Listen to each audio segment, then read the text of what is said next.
திரு ஆனந்த் ஸ்ரீனிவாசன், ஒரு ஊடகத்திற்கு நீங்க அளித்த பேட்டியில திரு மன்மோகன் சிங் இந்தியாவுக்கான வரப்பிரசாதம் அப்படின்ற வார்த்தையை பயன்படுத்தி பேட்டி கொடுத்திருந்தீர்கள்.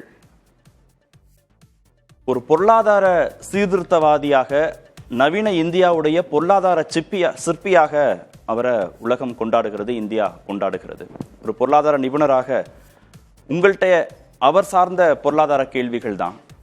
நாட்டுடைய வளர்ச்சியில அவருடைய பொருளாதார சீர்திருத்தங்கள் எந்த அளவுக்கு முக்கிய பங்காற்றியது? நான் ரெண்டு எக்ஸாம்பிள் கொடுக்குறேன். ஒன்று, இப்போ நீங்கள் பேசிகிட்டு இருக்கிற டிவி சேனலுங்கிறதுலே உருவாக்கினது அவர் தான். அவருக்கு முன்னாடி வெறும் தூர்தர்ஷன் தான். அவருக்கு அப்புறம் தான் இந்த ப்ரைவேட் டிவி சேனல்னு வந்தது. இன்றைக்கி தமிழ்நாட்டில் 100 டிவி சேனலுக்கு மேலே இருக்கும். பல ஆயிரம் யூடியூப் சேனல் இருக்கும். உங்கள் ஃப்ரீ ப்ரெஸ்ஸில் டிஜிட்டல் மீடியாலேயே ஒரு 5000 10,000 பேர் நேரையும் இன்டைரக்டாகவும் வேலை செய்வாங்க. இது மாதிரி ஒரு இண்டஸ்ட்ரி இருக்க முடியும் அப்படின்னு கொண்டு வந்தது மன்மோகன் சிங் தான். அதுக்கு முன்னாடி மன்மோகன் சிங் கிடையாது. மன்மோகன் சிங் முன்னாடி இது கிடையாது. இன்னொரு எக்ஸாம்பிள் சொல்கிறேன். யார் வேணா படிக்கலாம், 5 லட்ச ரூபா 5 லட்ச ரூபா லோன் கொடுக்கப்படும்னு சொன்னார். அப்பா கை நாத்து வச்சா போறோம்னாரு. அதனால தமிழ்நாட்டில் 500 காலேஜ் திறந்தாங்க. ஒரு காலேஜ் நம்பி 1000 பேர் இருந்தா கூட 500 காலேஜுக்கு பல 50,000 பேருக்கு மேல வேலை படிச்சு வேலை கிடைச்சது. பேல்புரி விற்கிறவனோட பையன் இன்ஃபோசிஸ், கார் டிரைவரோட பையன் டிசிஎஸ், இது மாதிரி பல பேர் வேலை வாய்ப்பு கிடைச்சது.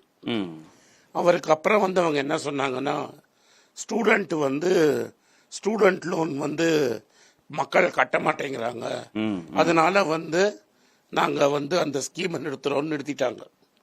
இப்ப சொத்து பேப்பர் இருந்தாதான் காலேஜுக்கு கொடுக்கறாங்க. ஆனா ஒரு நல்லவன் பண்ணது என்னைக்குமே நினைக்கும். என்ன நடந்ததுன்னு பாருங்க.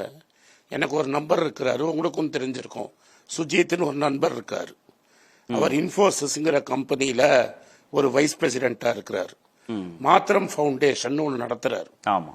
இப்ப நான் சொல்றேன், சுஜித் இன்ஃபோசிஸ் போய் சேர்ந்த கம்பெனி மன்மோகன் சிங்னால வளர்ந்த கம்பெனி. மன்மோகன் சிங் இல்லைன்னா இவ்வளவு பெரிய ஐடி இண்டஸ்ட்ரியே இந்தியாவில் கிடையாது. அதுல சுமார் டைரக்டாவும் இன்டைரக்டாவும் 10 கோடி பேர் வேலை செய்யறாங்க. இன்ஃபோசிஸ்ல ஹெச்ஆர் மேனேஜரா சேர்றாரு. ஒரு மீட்டிங் போறாரு. அந்த மீட்டிங்ல ஒரு பொண்ணு சொல்லுது, அண்ணா நான் வீட்டில் 10 தேய்ச்சி பழைச்சு நான் 12th ஸ்டாண்டர்ட்ல 80 மார்க் வாங்கியிருக்கேன், என்னால காலேஜுக்கு போக முடியலங்கிறது. அவருக்கு ரெக்ரூட்மெண்ட்ல இருந்ததுனால பல காலேஜில் ஆட்களை தெரியும். ஒரு காலேஜில் ஃப்ரீ சீட்டு வாங்கி கொடுக்கறாரு. ஒருத்தருக்கு மட்டும் ஃப்ரீ சீட்டு வாங்கி கொடுத்தா போருமா? இது மாதிரி எவ்வளவு பேர் இருப்பாங்க. இப்ப எஜுகேஷன் லோன் நிறுத்திட்டாங்களேன்னு அவர் ரெக்ரூட்மெண்ட் விட்டுட்டாரு. இனிமே நான் போய் ஆள் சேர்க்கறத நிறுத்திட்டு வேற ஃபங்க்ஷனுக்கு போய் இன்னைக்கு மாத்திரம் ஃபவுண்டேஷன்ல 1000 குழந்தைகள் ஃப்ரீயா காலேஜ் படிக்கிறாங்க. இப்ப இருக்கிற RSS என்ன பண்ண முடியும்? எஜுகேஷன் லோனை நிறுத்த முடியும். ஏன்னா தாழ்த்தப்பட்டவர் மனுஷர்கள் படிக்க கூடாதுன்னு இந்த எஜுகேஷன் லோனை நிறுத்திடுவீங்க. ஆனா அவர் விட்டு போன இன்னைக்கு சுஜித்துங்கிற ஒரு ஆளு வருஷத்துக்கு 1000 பேருக்கு சீட்டு வாங்கி கொடுக்கறாரு. சுஜித் வேலை செய்யற இன்ஃபோசிஸும் மன்மோகன் சிங் கிரியேட் பண்ணதுதான். இந்த 500 காலேஜுக்கு மேல வந்ததும் மன்மோகன் சிங்காலதான். இன்னைக்கு ஆயிரக்கணக்கான குழந்தைகள் படிச்சு பல இடத்துல உலகத்துல போய் வேலை செய்யறாங்க. இதுவும் மன்மோகன் சிங்னாலதான். எனக்கு சுஜித்தை பர்சனலா தெரியுங்கிறதுனால இந்த கதையை சொன்னேன். இன்னொருத்தரும் இதை பண்ணிட்டு இருக்காரு. இது நான் எதுக்கு சொல்ல வரேன்னா, அந்த 1000 குழந்தைகள் காலேஜுக்கு ஒரு வருஷத்துக்கு 1000ன்னா ஒரு 6000 7000 குழந்தைகள் படிச்சுட்டாங்க. அந்த குழந்தைகள் வீட்டில் முதல் பட்டதாரியா இருப்பாங்க. பல சம்பளம் நிறைய பேருக்கு வாங்குவாங்க. அமேசான்ல வேலை செய்யறாங்க, மைக்ரோசாப்ட்ல வேலை செய்யறாங்க. அவங்கெல்லாம் வீடு வாங்குவாங்க. சொசைட்டில ஒரு நடுத்தர வர்க்கத்துக்கு வந்திருக்காங்க. இது மன்மோகன் சிங் செஞ்ச சாதனை. மக்களுக்கு புரியற மாதிரி ஒன்னு சொல்லணுங்கிறதுனால சொல்ல முடியும். மக்களுக்கு தலைக்கு மேல நான் என்ன வேணா பேசலாம். இது மாதிரி பொருளாதார தாராளமயம் இத பண்ணாரு அதை பண்ணாருன்னு. ஆனா நச்சுன்னு மக்களுக்கு உதவி செய்யணும்னா இன்னைக்கு அந்த மனுஷன் போட்ட விதையில தமிழ்நாட்டுல வருஷத்துக்கு 1000 ஸ்டூடெண்ட் மினிமம் 1000 பேர் ஃபீஸ் இல்லாம தரமான காலேஜ்ல படிக்கிறாங்க. சாதாரண காலேஜ்ல படிக்கல, பெஸ்ட் காலேஜ்ல படிக்கிறாங்க. அந்த காலேஜ் ஏன் அவரை சேர்க்கிறாங்கன்னா அவங்களுக்கு திறமையான மாணவர் வேணும். இந்த திறமையான மாணவர் என் காலேஜ்ல படிச்சான்னு அவன் விளம்பரம் பண்ணாதான் மற்றவங்க வருவாங்க. அதனால திறமான நல்ல ஸ்டூடெண்ட்ஸை அவங்க ஃப்ரீயா சீட்டு கொடுத்து எடுக்கிறாங்க. நான் அவரை ஒரு வாட்டி தான் சந்திச்சிருக்கேன், 1 hour பேசியிருக்கேன் அவர்கிட்ட 2017. இது அவர் சொன்னாரு என்கிட்ட, அதனால தான் இதை சொல்றேன். சார் நீங்க திறந்து விட்டீங்க, 700 காலேஜ் வந்துருச்சு, இதுல எந்த காலேஜ் நல்லா இருக்கும் எந்த காலேஜ் நல்லா இருக்காதுன்னு கேட்டேன் நான். அப்ப அவர் சொன்னாரு மக்களே டிசைட் பண்ணுவாங்க எந்த காலேஜ் நல்ல காலேஜ் எந்த காலேஜ் நல்ல காலேஜ் இல்லைன்னு. நீங்க சுஜித்தை கேட்டீங்கன்னா நல்ல காலேஜில் போட்டால் தான் பசங்க போய் படிப்பாங்க. நீங்கள் ஏதாவது ஒரு சாதாரண காலேஜில் போட்டால் அண்ணா எனக்கு சீட்டு வானான்னு சொல்லிடுவாங்க. இன்னைக்கு மெட்ராஸில் தான் படிக்கிறேன்பா, வெளியூரில் போய் படினா படிக்க மாட்டான். மக்களுக்கு தெரியும், ஈவன் இப்போ படித்து ரொம்ப கஷ்டப்பட்ட மக்களுக்கு கூட தெரியும் எந்த சீட்டுக்கு எந்த காலேஜில் சீட்டு வாங்கினா வேலை கிடைக்கும்னு. அந்த அவர் என்கிட்ட அவருக்கு சுஜித்தையும் தெரியாது, இது மாதிரி மாத்திரம் ஃபவுண்டேஷனும் தெரியாது. 2017-18 நான் அவரை பார்க்கும்போது அவர் என்கிட்ட இது நடக்கும்னு சொன்னாரு. கண்ணுக்கு முன்னாடி நான் நடந்ததை பார்த்தேன். இதுதான் அவரோட கான்ட்ரிபியூஷன். அவர் இன்னைக்கு போயிட்டு 100 வருஷத்துக்கு மாத்திரம் ஃபவுண்டேஷன் இருக்கும். இந்தியா ஏன் ஏழ்மை நாடாக இருக்குங்கிறத புரிந்து கொள்வதற்காக நான் பொருளாதாரம் படிச்சேன் அப்படின்னு சொன்னவர் திரு மன்மோகன் சிங். அமெரிக்க ஊடகவியலாளர் திரு சார்லி ரோஸ் உடைய பேட்டியில அவர் சொல்றாரு, ஒரு ஏழ்மையான ஒரு சாமானிய குடும்பத்திலிருந்து வந்த நீங்கள் முதலாளித்துவ பொருளாதாரத்தை ஏன் ஆதரிக்கிறீங்க அப்படின்னு சார்லி ரோஸ் கேட்கிற கேள்விக்கு, முதலாளித்துவம் தான் நாட்டை வளர்ச்சி பாதையில கொண்டு செலுத்தும்னு நான் நம்புறேன், அதுதான் வளர்ச்சியை கொடுக்கும் அப்படின்ற நம்பிக்கையை கொண்டவர் திரு மன்மோகன் சிங். அது சரியான வாதம் தானா? இன்னைக்கு பேசக்கூடிய இந்த குரோனிக் கேபிட்டலிசத்தை நோக்கி அது நகர்த்திருச்சா, இல்ல அவர் கண்ட இந்தியாவுடைய வளர்ச்சிங்கிறது முதலாளித்துவத்தினால சாத்தியப்படுத்தப்பட்டிருக்கா? இப்ப சேகர் குப்தாக்கு ஒரு இன்டர்வியூ கொடுத்திருக்காரு, யூடியூப்ல இருக்கு. அந்த NDTVல அவர் என்ன சொல்றாருன்னா, நான் சோசியலிஸ்ட். நான் சோசியலிசம்னா என்ன, ஒரு நாட்டில் இருக்கிற ஒரு குழந்தைக்கும் படிக்கிறதுக்கு ரைட்ஸ் வேணும். நான் போய் இப்போ அவரை நேராக பார்த்து சந்திச்சம்போது அவர் என்கிட்ட சொன்னது இதுதான், எழுதியும் கொடுத்துருக்கிறாரு, கையெழுத்து போட்டு எழுதி கொடுத்துருக்கிறாரு புஸ்தகத்தில். என்கிட்ட இருக்கு அந்த புஸ்தகம். ஐடியா தான் ரொம்ப இம்பார்ட்டன்ட். அந்த ஐடியா உங்கள்கிட்ட கரெக்டாக இருந்ததுன்னா எந்த சக்தி வந்தாலும் நாட்டை எல்லாத்தையுமே அசைச்சு மாத்திடும்னாரு. அவர்கிட்ட நான் இதே கேள்வியை தான் கேட்டேன். இன்ஃபேக்ட் நான் வேற சைடில் கேட்டேன், இன்னும் மார்க்கெட் இந்தியாவில் பெருசாக வரணும்னு ஆர்கியூ பண்ணேன் அவர்கிட்ட. 1 மணி நேரம் பேசினேன். என் நண்பன் மோகன் குமார் மங்கலம் தான் கூப்பிட்டு போனார் ஜெயராம் ரமேஷோட பார்க்கறதுக்கு.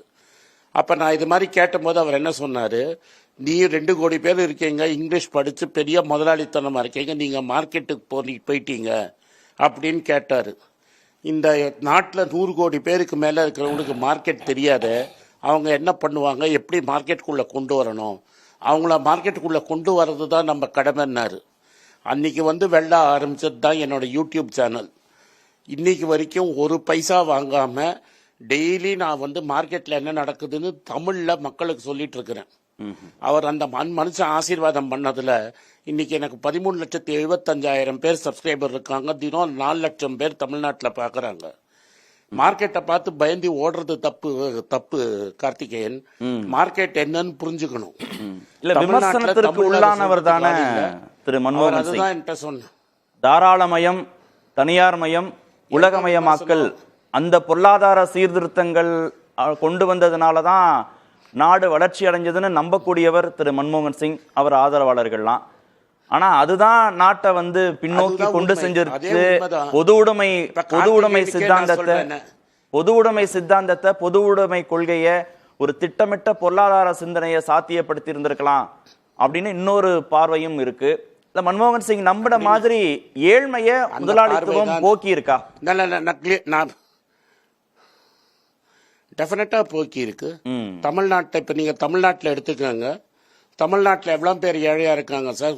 இன்னைக்கு கார்மெண்ட் ரெக்கார்டு படியே 10% கீழே இருக்கிறவங்க தான் ஏழையா இருக்கிறாங்க. அது வந்து 10% தான் இன்னைக்கு இருக்கிறாங்க. 10% ஏழ்மையா இருக்காங்கன்னா அதுக்கு ஐடி ஒரு பெரிய காரணம். மன்மோகன் சிங் திறந்து விட்டு உங்களை கம்ப்யூட்டர் கொண்டு வர விட்டுருக்கலனாலும், உங்களுக்கு டெலிகம்யூனிகேஷன் கொடுத்துருக்கலன்னா இன்னைக்கு 10 கோடி பேருக்கு இந்தியாவில் வேலை வாய்ப்பு கொடுக்குறது. எந்த கம்யூனிஸ்ட் நாட்டிலையும் சைனாவா எடுத்துக்கோங்க, வியட்நாமா எடுத்துக்கோங்க, எந்த ஊரை எடுத்துக்கோங்க, எந்த கம்யூனிஸ்ட் நாட்டிலையும் கம்யூனிஸ்ட் சித்தாந்தத்தால் 10 கோடி பேருக்கு வேலை கொடுத்து சம்பளம் கொடுக்க முடியல. சோவியத் ரஷ்யா காணாமல் போயிடுச்சு. இன்னைக்கு சைனா எந்த லெவலில் இருக்குன்னு உங்களுக்கும் எனக்கும் தெரியும். சைனாலையும் கேபிட்டலிசம் வந்த ஃபெயில் ஆயிடுச்சு. ஏன்னா லிபரல் டெமோக்ரஸி இல்லை. அவரோட பெரிய இது என்ன சொல்றாரு, மக்கள் ஏற்றுக்கொண்டாங்க. அவள்த 1991 2014 வரைக்கும் எல்லா ஆட்சியும் இருந்திருக்கு. சிபிஐ கூட கவர்மெண்ட்ல இருந்திருக்காங்க. இந்திரஜித் குப்தா ஹோம் மினிஸ்டரா இருந்தாரு. அதுக்கு எல்லா அரசுமே பொருளாதாரத்தை ஏற்றுக்கொண்டார்கள். இன்னைக்கு கேரளாவும் தாராளமயத்தை எடுத்து ஐடியை வச்சு பினராயி விஜயன் ஒன்னும் ஐடி கம்பெனிலாம் துவன்ற முட்டு வெள்ள போயிடுன்னு சொல்லல. எல்லாரும் கம்யூனிஸ்ட் கூட மன்மோகன் சிங்கோட பாலிசி. ஏன்னா பணம் வரணும் சார், பணம் வந்தாதான் ரெவன்யூ வரும். ரெவன்யூ வந்தாதான் 100 நாள் வேலை வாய்ப்பு திட்டம் கொடுக்க முடியும். பணம் வந்தாதான் எஜுகேஷன் லோன் கொடுக்க முடியும். பணம் வந்தாதான் ஃபர்ஸ்ட் கிராஜுவேட் ஸ்கீம் கொடுக்க முடியும். என்ன வித்தியாசம் அப்படின்னு கேட்டீங்கன்னா நான் சொல்றேன், மன்மோகன் சிங்கோட பிலாசபி பணக்காரர் மேல வரிய போட்டு ஏழைங்களுக்கு உதவி செய்யறது. $148 இருக்கும்போது 68 ரூபாய்க்கு பெட்ரோல் கொடுத்தாரு. $148 எவ்வளோ பெட்ரோல் கீப்பா எண்ணெய்? $148, 68 ரூபா பெட்ரோல், 450 ரூபா கேஸ் சிலிண்டர், 150 ரூபா மானியம். இன்னைக்கு என்ன 45% டாக்ஸ் பெரிய கார்பரேட் மேல.